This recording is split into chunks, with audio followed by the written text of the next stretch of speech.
The unwanted gift. Cassandra Fletcher stood before the Galactic High Council, her diplomatic uniform feeling unusually restrictive as she faced the towering crystalline chamber. The space buzzed with whispers and barely concealed sneers from the assembled alien dignitaries. Above them all, High Counselor Vaxthor, a being composed of shifting light patterns, pulsed with what seemed like barely contained amusement. Ambassador Fletcher, Vaxthor's voice resonated through the chamber, you have been chosen as guardian to Princess Lyra of the Aetherian Empire. Do you accept this honor? Cassandra's mind raced. She hadn't even known the Aetherians had a princess. The secretive empire, known for its advanced technology and mysterious customs, rarely interacted with other species, let alone humans. Something felt wrong about this sudden appointment. May I ask why I was selected? Cassandra kept her voice steady, years of diplomatic training evident in her measured response. A ripple of laughter echoed through the chamber. Counselor Zyxra, a serpentine being with iridescent scales, slithered forward. Perhaps you should see your ward first, human. The late Emperor's final wish was peculiar. The massive doors at the far end of the chamber opened, and Cassandra's breath caught in her throat. Princess Lyra entered, and immediately Cassandra understood the council's cruel amusement. The princess looked nothing like the ethereal, light-based beings of her species. Instead of the usual floating patterns of energy, Lyra appeared almost solid, her form a swirling mix of colors that seemed to absorb light rather than emit it. Where other Aetherians danced with graceful luminescence, she moved with a heavy presence that seemed to bend the very space around her. Behold, Vaxthor announced, his tone dripping with mockery, the shame of the Aetherian Empire. Cassandra watched as Lyra approached, noting how the other council members drew back, their disgust evident in their recoiling forms. But something about the princess caught Cassandra's attention, a quiet dignity in her movements, and in the depths of her swirling form, patterns of extraordinary complexity that reminded Cassandra of ancient earth mandalas. I accept, Cassandra declared firmly, her voice cutting through the whispers and snickers. The chamber fell silent. You haven't heard the conditions, Vaxthor warned, his light patterns flickering with surprise. I don't need to. Cassandra stepped forward, moving closer to Lyra. The position of guardian is one of honor and trust. I accept both. For the first time, Lyra's colors shifted, brief patterns of gold and silver dancing through her form. A voice emerged, not from any visible mouth, but seemingly from the space between them. You may regret this decision, Ambassador Fletcher. Cassandra smiled, recognizing the test in those words. I prefer to make my own judgments, Your Highness. And please, call me Cassandra. The council chambers erupted in shocked murmurs as Cassandra extended her hand toward the princess. To everyone's surprise, Lyra extended a portion of her form in return, the swirling colors touching Cassandra's skin with a warmth that felt like sunlight through water. The human accepts.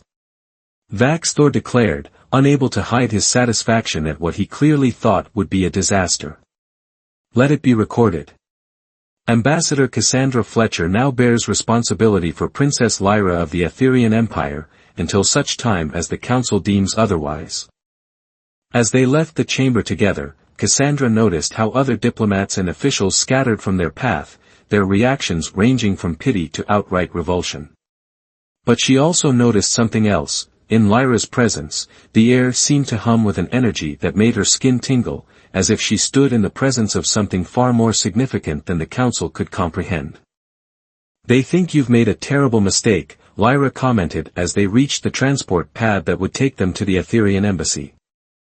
They think many things, Cassandra replied, studying the intricate patterns that flowed through her new ward's form. But I've learned that the galaxy's greatest mysteries often hide in plain sight, dismissed by those too prejudiced to look closer. Lyra's form rippled with what might have been surprise. You're either very wise or very foolish, Cassandra Fletcher. Perhaps both, Cassandra smiled. But I think we're going to discover something extraordinary together, Your Highness. Something that might change everything they think they know about you. As they stepped onto the transport pad, Cassandra caught a glimpse of their reflection in the polished walls, a human diplomat standing proud beside a being of swirling darkness and light, neither conforming to what the galaxy expected of them. In that moment, she knew she'd made the right choice, even if she didn't yet understand why. The transport hummed to life, and as they dissolved into the stream of matter transmission, Cassandra could have sworn she felt a pulse of gratitude emanating from the princess, the first hint that there was far more to this unwanted gift than anyone on the council had imagined. Beneath the veil. Life in the Etherian embassy proved to be an education in patience and observation. Cassandra spent her first week watching Lyra, noting how the princess moved through spaces designed for beings of pure light with a grace that defied her supposed clumsiness. The staff, all traditional Etherians, kept their distance, their luminous forms dimming whenever Lyra entered a room. One evening, as they sat in the embassy's garden chamber, Cassandra noticed something peculiar. The bioluminescent flowers, imported from distant worlds, seemed to pulse in rhythm with Lyra's shifting colors. When she mentioned this, Lyra's form condensed slightly, a gesture Cassandra had learned indicated discomfort.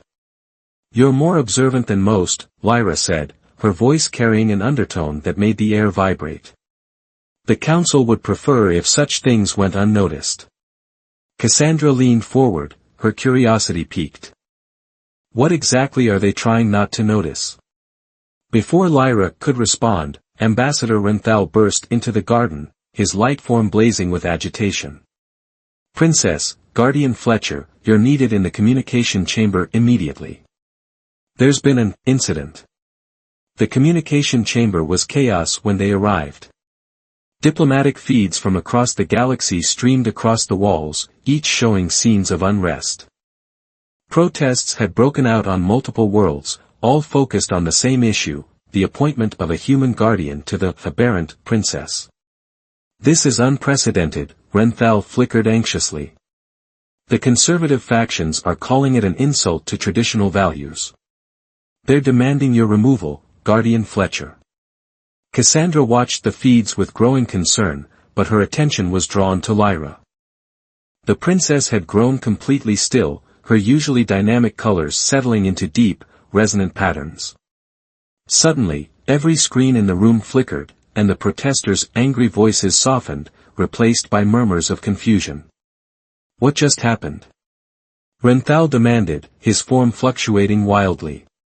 "Nothing of consequence," Lyra replied smoothly, but Cassandra had seen it. For a brief moment, the princess's form had pulsed with patterns identical to the embassy's communication frequencies. Later that night, in the privacy of Lyra's chambers, Cassandra confronted her ward.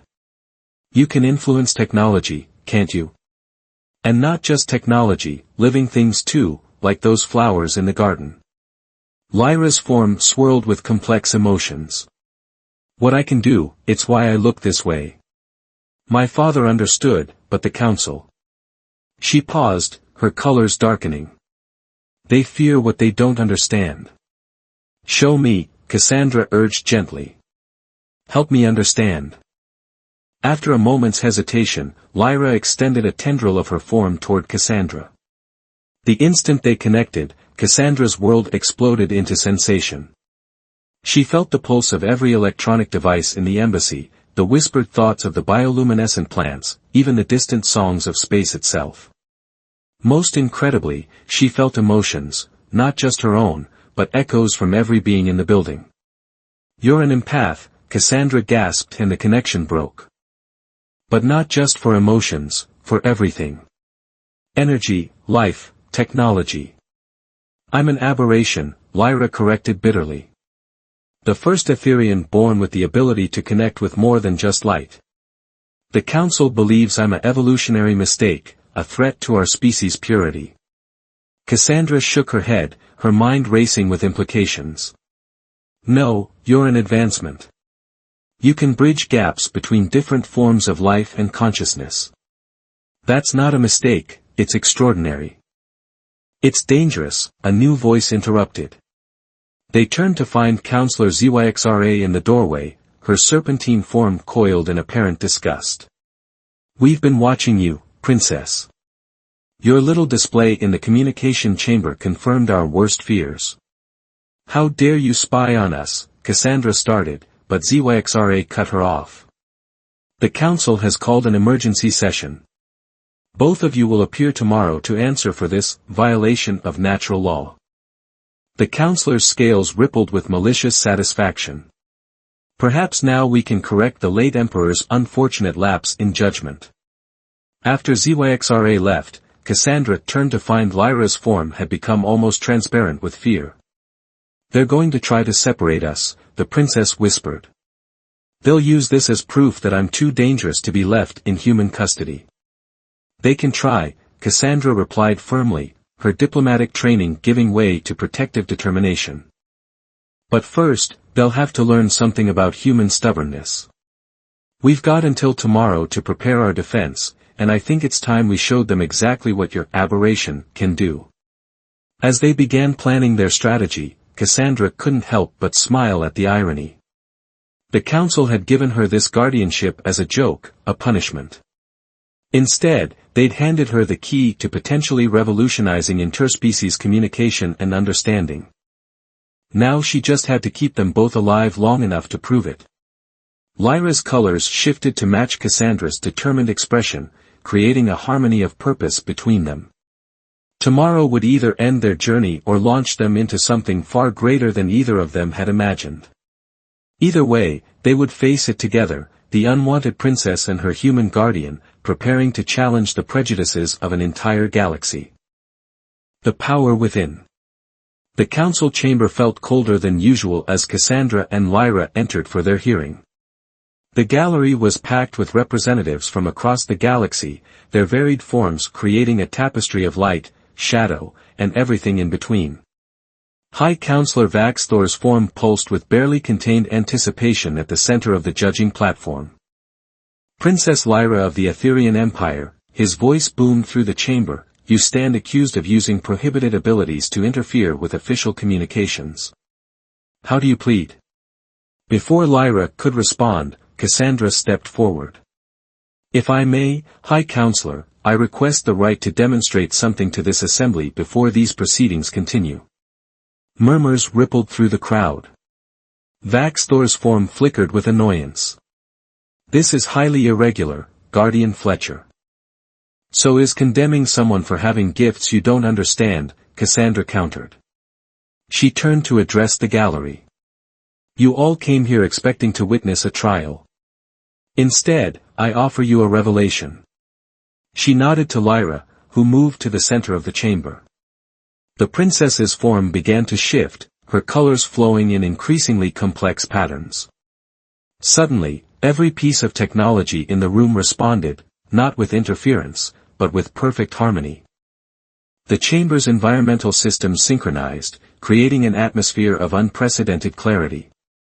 The communication arrays sharpened, making every transmission crystal clear. What you call an aberration, Cassandra announced, is actually evolution. Princess Lyra doesn't just connect with technology, she enhances it. Improves it. Makes it work better than it ever has before. Counselor Zyxra slithered forward, scales bristling. This proves nothing except that she's a threat to our established systems. Then perhaps we should demonstrate something more organic, Lyra spoke, her voice carrying new confidence. She extended her consciousness, and suddenly every being in the chamber felt it, a gentle touch of awareness, a bridge between minds that transcended species barriers. The reaction was immediate and varied. Some recoiled in shock, while others leaned forward in fascination. A Meridian ambassador, whose crystalline species was known for their inability to communicate emotions, suddenly rang with clear feeling that everyone could understand. Impossible, Vaxthor whispered, his own form responding unconsciously to Lyra's influence, revealing layers of complexity previously hidden. Not impossible, Cassandra corrected. Inevitable. Evolution doesn't ask permission, High Counselor. It responds to need. And in a galaxy full of species struggling to truly understand each other, Princess Lyra represents exactly what we need. An elderly Aetherian scientist named Dr. Thalros floated forward. I've studied xenobiology for 3 centuries, and I've never seen anything like this. The princess isn't just communicating, she's creating genuine connections between fundamentally different forms of consciousness. Lyra's colors swirled with intensity as she addressed the chamber. All my life, I've been taught to hide what I am. To be ashamed of being different. But difference isn't weakness, it's opportunity. Every one of you represents a unique form of life, a unique way of experiencing reality. What if we could truly understand each other? Not just through words or translations, but through genuine shared experience. To demonstrate, she carefully expanded her influence.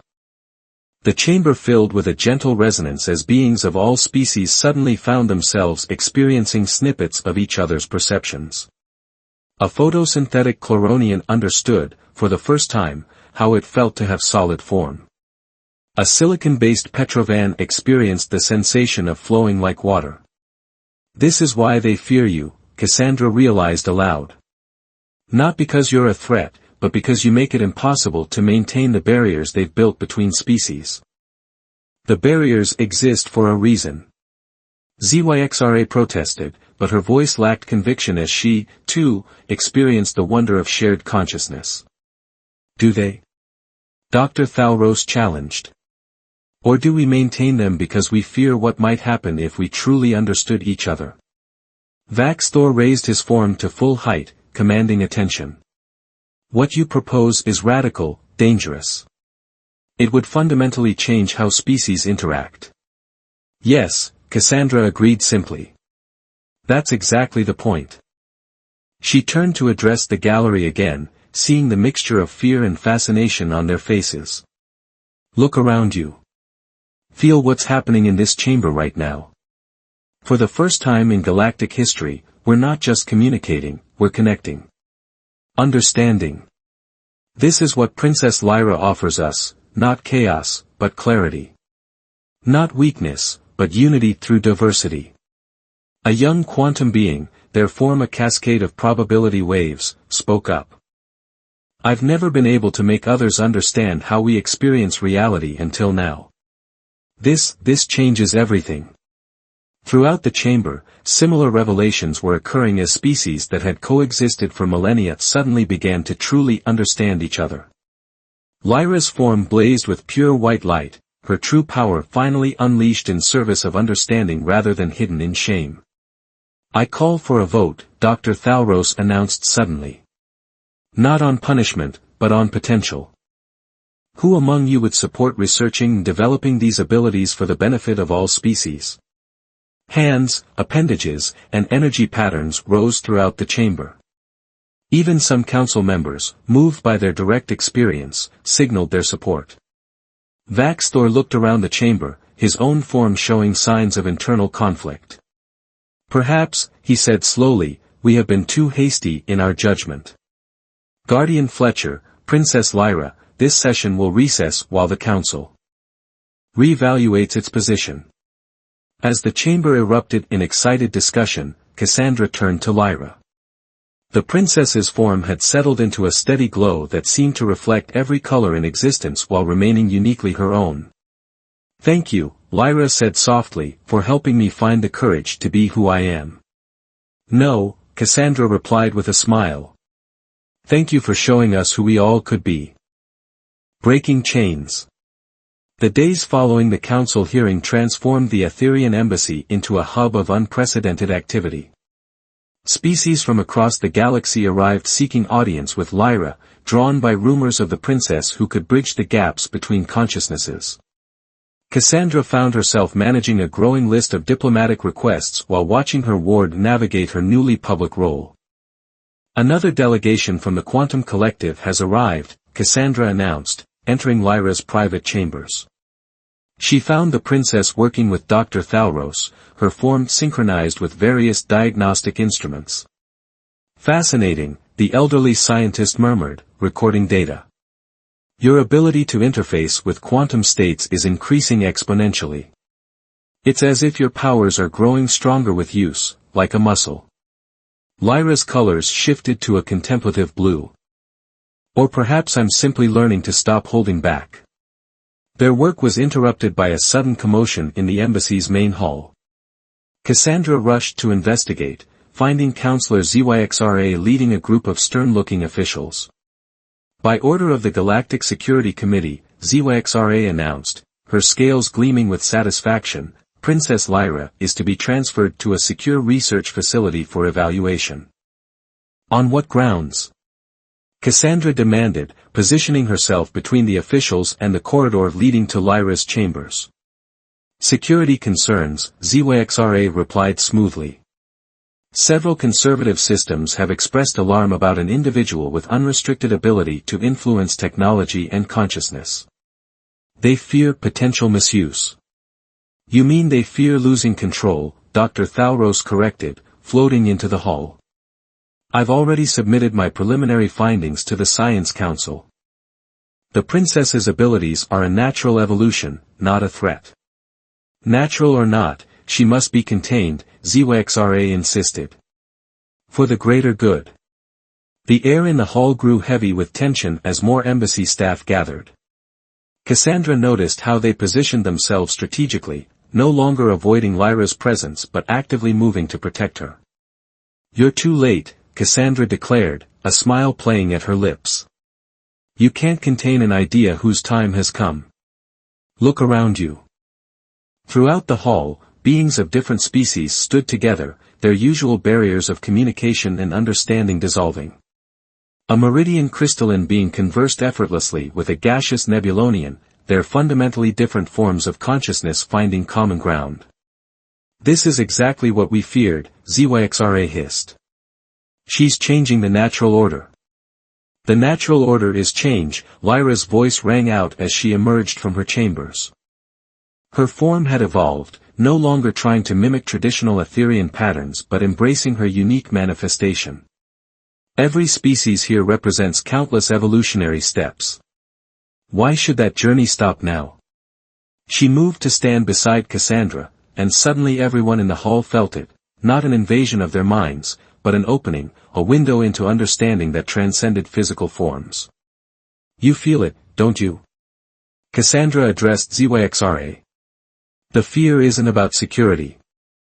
It's about realizing that everything you thought you knew about consciousness, about life itself, might be just the beginning. The counselor's scales rippled with uncertainty as Lyra's influence revealed the complex emotions beneath her authoritarian exterior. The council, we have protocols. Your protocols were written for a galaxy that's changing, Dr. Thalros interjected. I've spent my life studying evolution, and I can tell you, this is not an aberration. This is adaptation in response to need. Our species have reached a point where traditional barriers to understanding threaten our collective progress.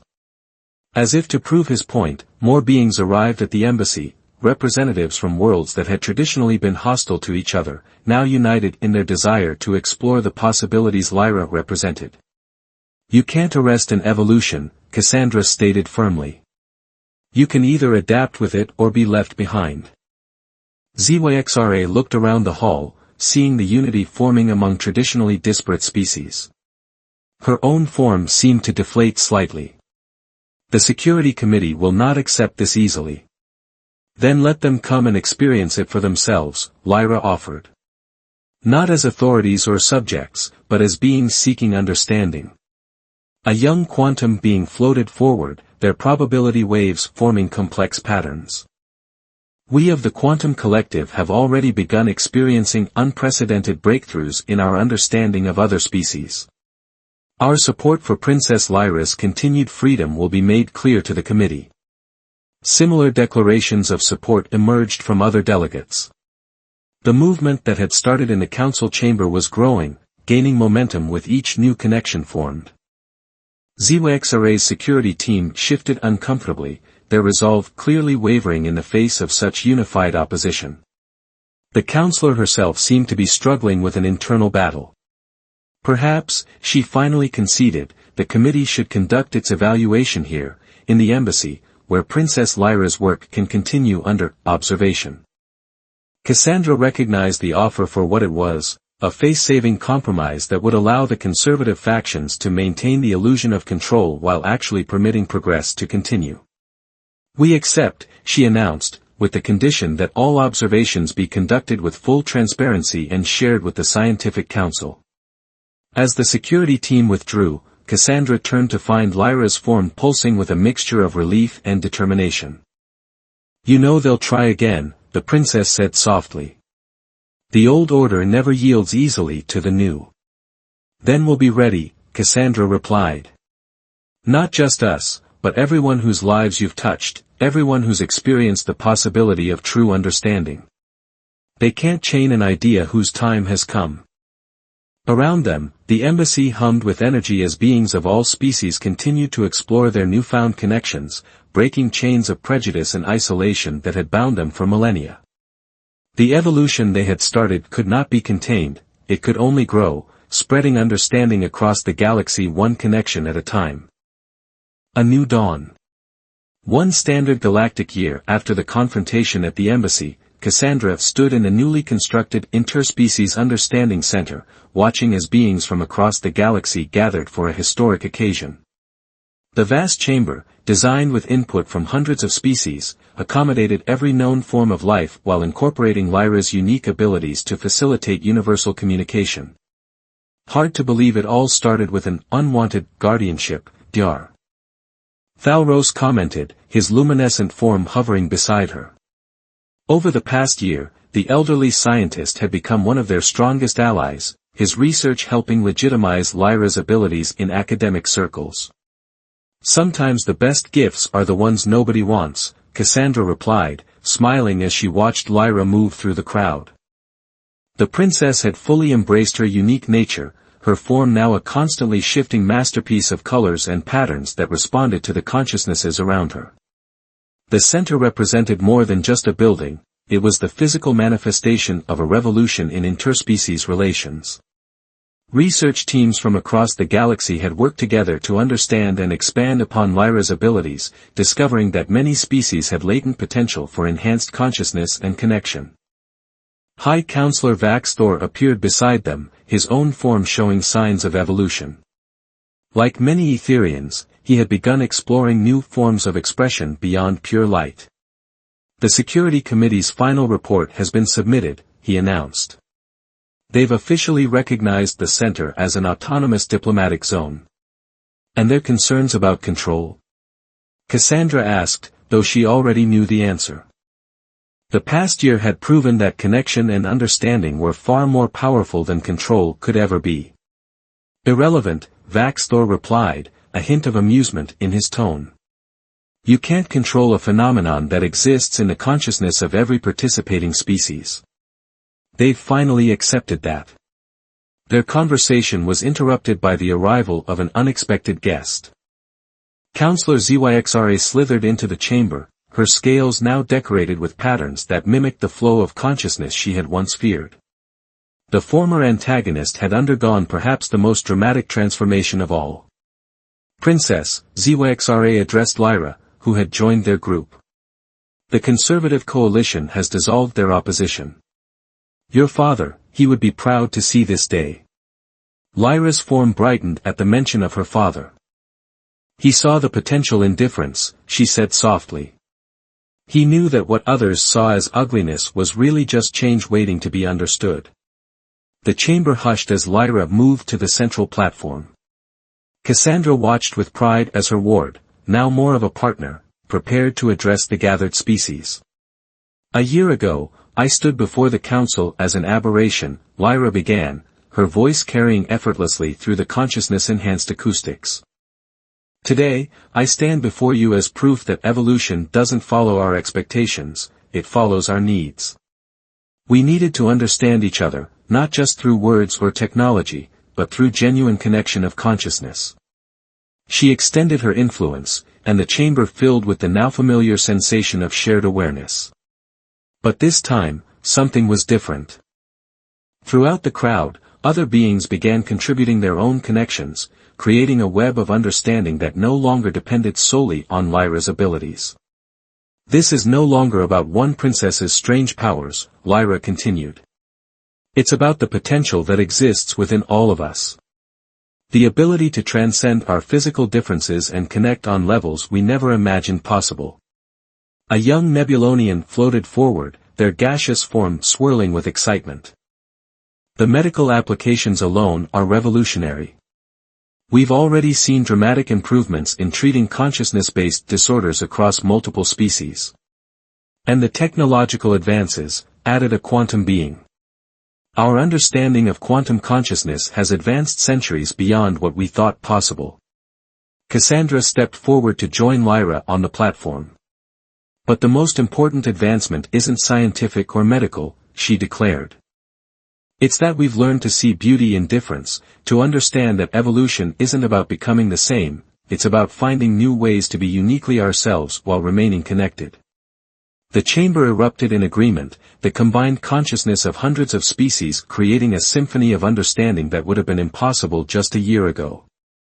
Lyra's form blazed with joy as she felt the connection strengthening, multiplying, taking on lives of their own. The old council would have called this chaos, Zyxra observed, watching the display of unity before them. No, Dr. Thalros corrected gently. This is evolution in action. Beautiful, unpredictable, and unstoppable. As the celebration continued, Cassandra found a quiet moment with Lyra in the center's observation dome. Above them, the galaxy spread out in all its vast complexity, each star potentially holding new forms of life waiting to be understood. Do you ever wonder what else is out there? Lyra asked, her form reflecting the starlight. How many more forms of consciousness we might discover? That's the beauty of it, Cassandra replied. We've only just begun. Every difference we discover, every new form of life we encounter, isn't a barrier to be overcome, it's an opportunity to expand our understanding. Lyra's colors shifted to match the cosmic display above them. From unwanted princess to catalyst for galactic evolution. I don't think either of us saw that coming. I think your father did, Cassandra smiled. He knew that sometimes the greatest gifts come disguised as mistakes, and the greatest beauty hides in what others call ugly. Together, they watched the stars, knowing that somewhere out there, countless new forms of consciousness waited to be discovered, understood, and connected. The galaxy was entering a new dawn of understanding, and they had helped light the way. Not bad, Cassandra thought, for an unwanted gift and humanity's best-kept secret.